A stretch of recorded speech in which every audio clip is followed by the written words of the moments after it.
As you know, on Sunday night or Monday morning of every week, we post a new expository semiotics explaining why we would choose which lectionary readings. But in these readings, our dream is, and our desire is, to help you read the signs and fondle the details and spot the seminal metaphors, the condensed signs and the stories that are key for preaching to a digital culture. So strap on your seatbelt and join us as we prospect our passages for today.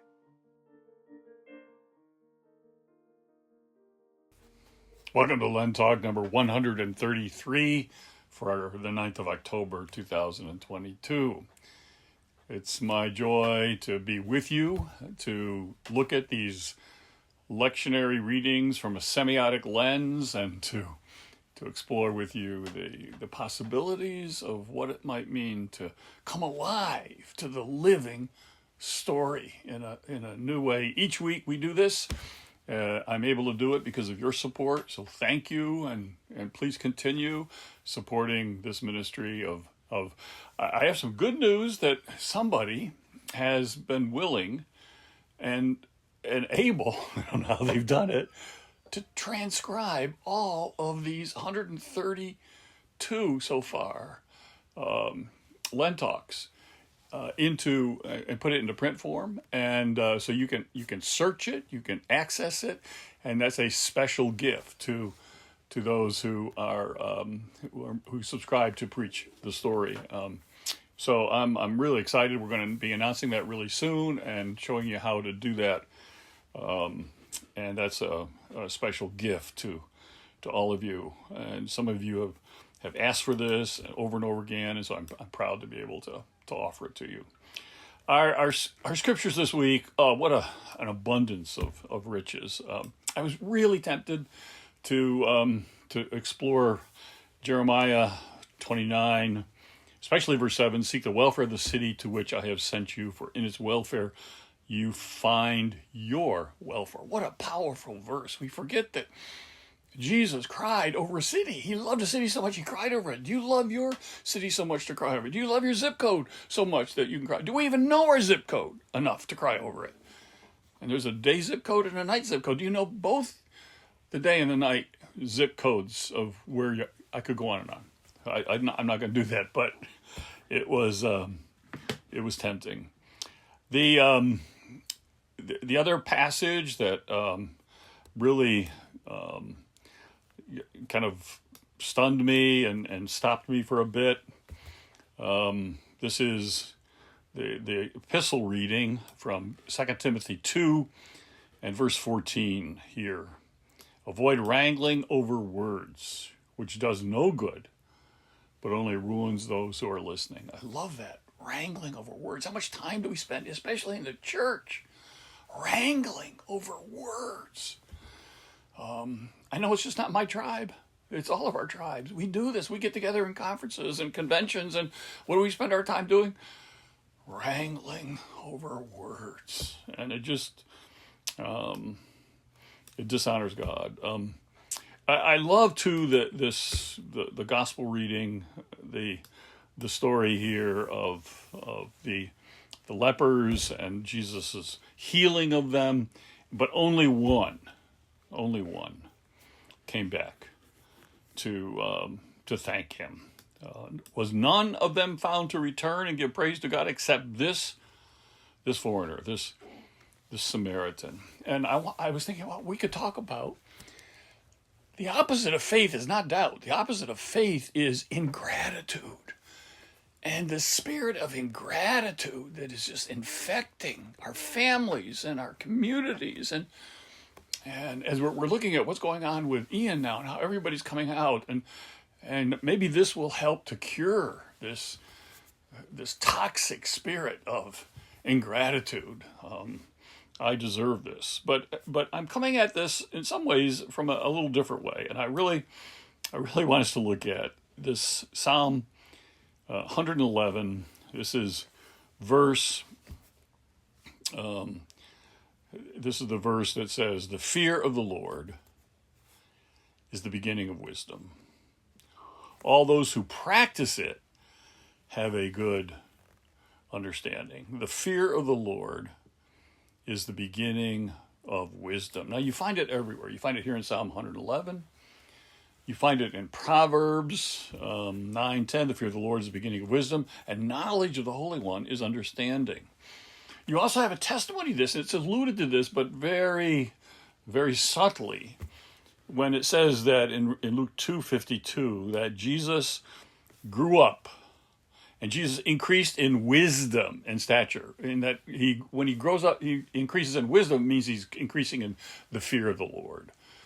So even Jesus grew up in a fear of the Lord, which led to wisdom and in favor with God and humankind.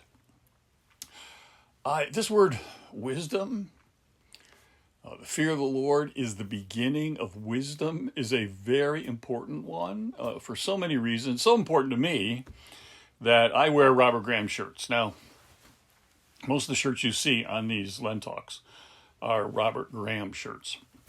I can't afford a Robert Graham shirt, so most of them are dead people's Robert Graham shirts. I go on eBay, and because when somebody dies, what do you do with his clothes? Well, if it's a Robert Graham shirt, you put it up for sale, and so most of these shirts have been worn by previous people. But one of the reasons I love Robert Graham shirts is there's a company formed by two guys. One first name is Robert, the other first name is Graham. One was a clothing designer, especially a shirt designer. The other was a fabric specialist. So they combined their skills together and created this company called Robert Graham. They first just did shirts. Now they do men's and women's clothing and every part, including socks, I think. But every Robert Graham item of clothing has on it somewhere, stitched, embroidered, knowledge, wisdom, truth. These three words: knowledge, wisdom, truth. And this is part of what it means to grow up in the fear of the Lord, to move from knowledge. Now, before knowledge, there's information, and before information, there's data. So you move from data to information, from information to knowledge, from knowledge to wisdom, and then, of course, the ultimate wisdom is the wisdom of Jesus, who is the truth. For us, truth is not a principle or a proposition, a doctrine. Truth is a person. And it's hard for us today to understand the changes that have happened, because I grew up in a world where, the big jug, little mug approach to learning, where you had an authority figure, somebody who was over you, that decided what information they would give you, and they would pour out the big jug into me, a little mug, as a student, and our job was to collect their droppings, so it was all about authority figures were those who were portals at the access to information. We live now in a world, Google world, or a world of just ask Alexa. Our kids can get this information. They don't need us to get this information. They get this information 1,000 different ways. So you say, well, they don't need authority figures anymore because they can access the information. No, they need authority figures more than ever, but not to access it, but to process it. To process it. How do I turn this information into knowledge? And how do I turn this knowledge into wisdom? And for us who are Christians, how do I help show how this wisdom is the truth of Jesus? And not just to process it, which is a mentoring function, but how do I assess what is good and bad information? And so it's a whole different pedagogical world we live in, and many of us are still functioning under the old, you come to me and I'm your portal to decide what information you get. They do not need us to get that information. They can get it in a whole lot of different ways. But how do we help them process it? To turn data into information, and information into knowledge, and knowledge into wisdom, and then wisdom ultimately into truth. So to move from access to process to assess, and then ultimately to bless. How do we bless the world with the wisdom of life that is found in the truth of Jesus? This fear of the Lord phrase, though, is found, it's really embedded in things around us. If you notice, I was dean of the seminary and vice president of graduate studies for 6 years at a United Methodist seminary and university in Madison, New Jersey, founded in 1867 after the Civil War, a place where people from both sides could come together and study theology. And from day one, they had a matriculation book, and you would sign that matriculation book. The matriculation ceremony is still going on today. There was a hiatus for a couple of years for COVID, but it is a formal, very important ceremony, because everybody who's matriculated at Drew is in that. Their names are signed in that book, and the actual reading of what you sign, here it is. I hereby solemnly promise to obey all laws of Drew Theological Seminary as prescribed by the trustees and faculty, and to apply myself diligently and in the fear of God to my studies. And in the fear of God, to apply myself to my studies so long as I remain a student in said seminary. So here is an understanding of fear, though, that is not something that's frightful. It's not something that is scary. Like, we're coming up on Halloween. It's not a Halloween boo. It's not a Halloween horror. It is a reverence. It is a respect. Now, the fear, something that is scary, something that is frightful, is hugely powerful. One of the most powerful motivating forces in the universe. Joseph Goebbels, propaganda minister for Hitler, he was called the minister of fear. That's how people knew him. And he told Hitler very early on in their friendship, if you can call it that, Adolf, let me get the German people to fear something, and we can take over the nation. And if they fear it enough, we can take over the world. People will believe a lie if you can get them to fear first. And Hitler was persuaded and said, okay, here's what we're going to get them to fear. We're going to get them to fear the Jews. And Goebbels said, the world is our oyster. If you will let me do this, the world is our oyster. There's nothing more powerful in this sense than fear as fright and something scary. But the only thing more powerful than that fear is the right understanding of fear, the fear of the Lord, which is not something frightful that you're scared of and you run from. But this fear is reverence. It's respect for a person in position over you. Like reverence and respect for your parents, like reverence and respect for your boss at work, like reverence and respect for God. And this is the fear. The fear of God forces us to flee, not from God, but to God. And that's the power of this fear of God, the beginning of wisdom. We flee not from God, but to God. I'm now raising a 7-year-old. And we were having a conversation this week about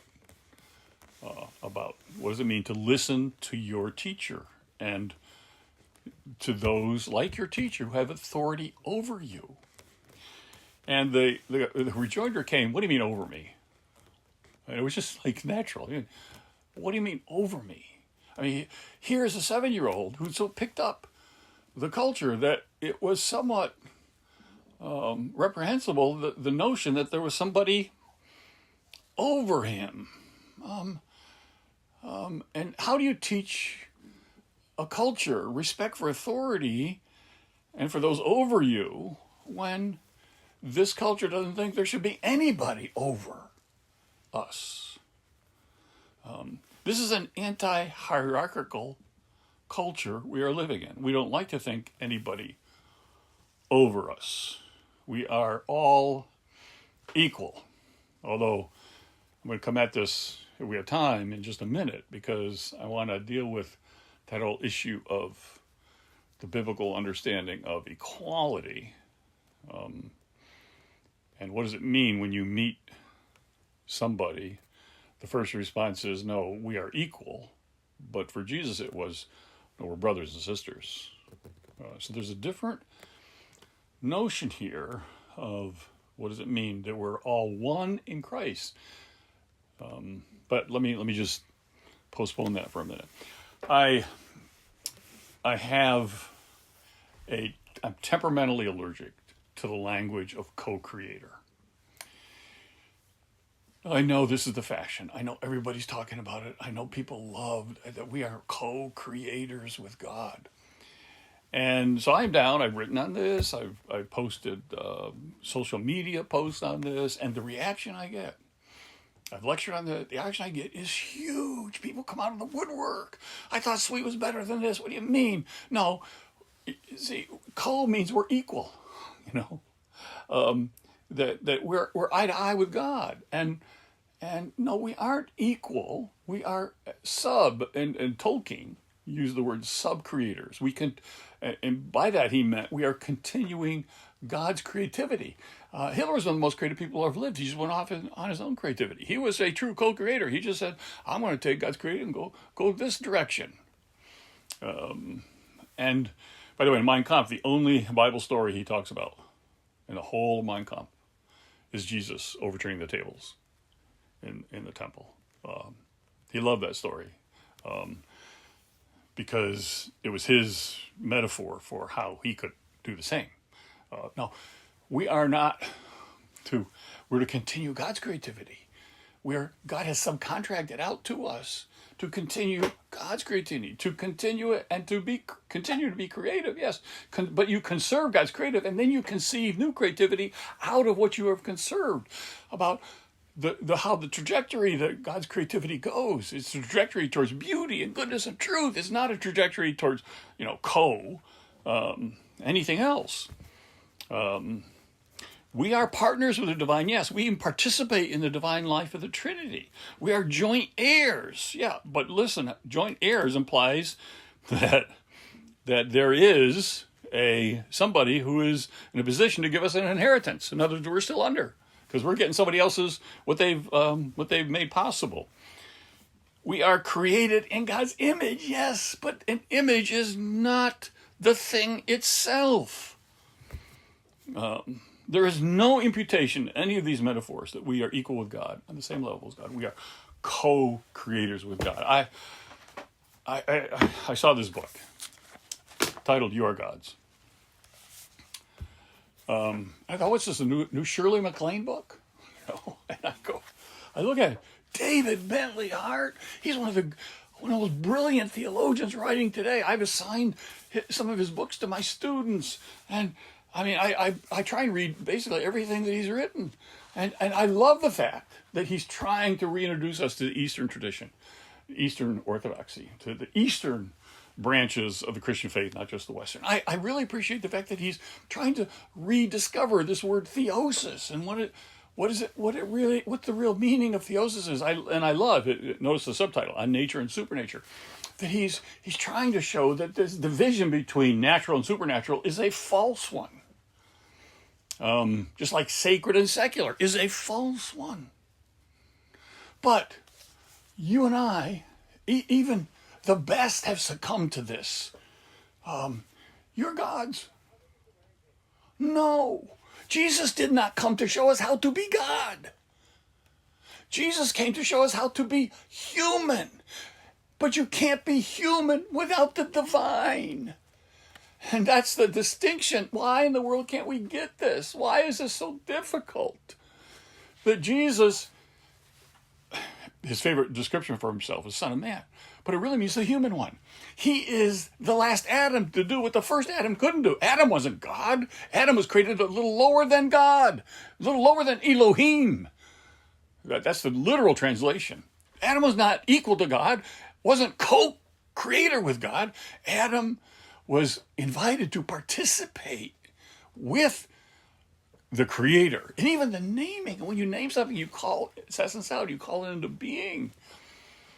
This partnership, but it's not a co-thing. It's we are under God. And that word under, Jesus was the most fully human being who ever lived and came to do what the first Adam couldn't do as the last Adam, to show us how to be the original human, not God. Ye are gods. No, ye are humans. And that's such a big deal because humans, you can't be human without the divine. That's the breath that gets blown in to, but the breath doesn't make us divine. The breath makes us human. Okay. Oh, why can't we see this? Why can't we see this? So,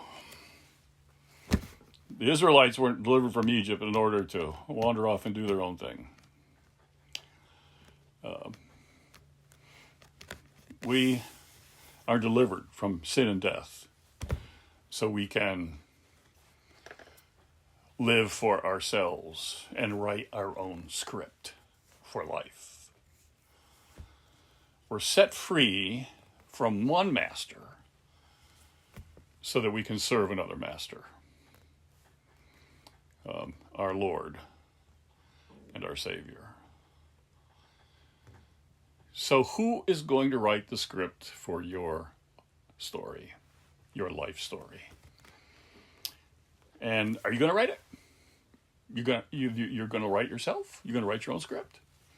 You're going to let culture, but see, if you write your own script, you're really letting culture write it, and you're letting celebrities write it, you're letting money write it.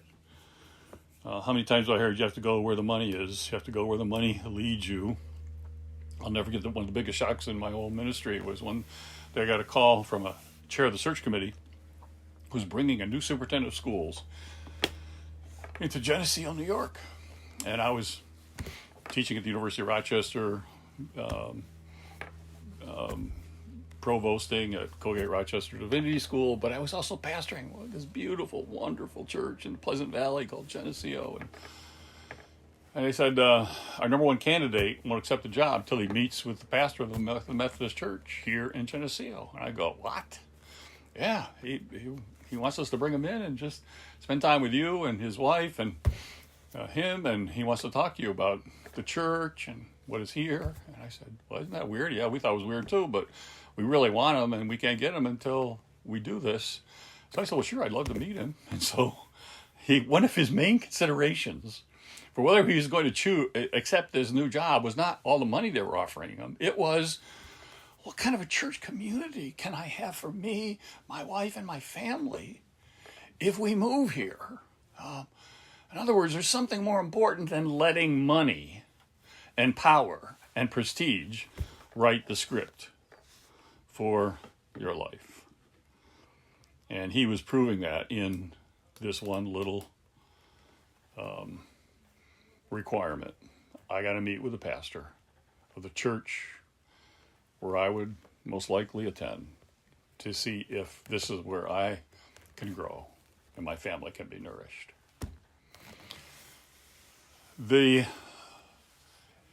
need for us to fear. What does it mean to fear? That one day I'm going to be held accountable to God. One day I'm going to have to meet my Maker. One day all these gifts that God has given me, I'm going to have to be held accountable to what I've done with them. That's what it means to fear God. It's the beginning of wisdom. And it ultimately leads to the truth of Jesus. To have this reverence and respect for somebody over you. One of the most little known things about the Queen, head of supposedly both church and state, but she kept very quiet about her faith.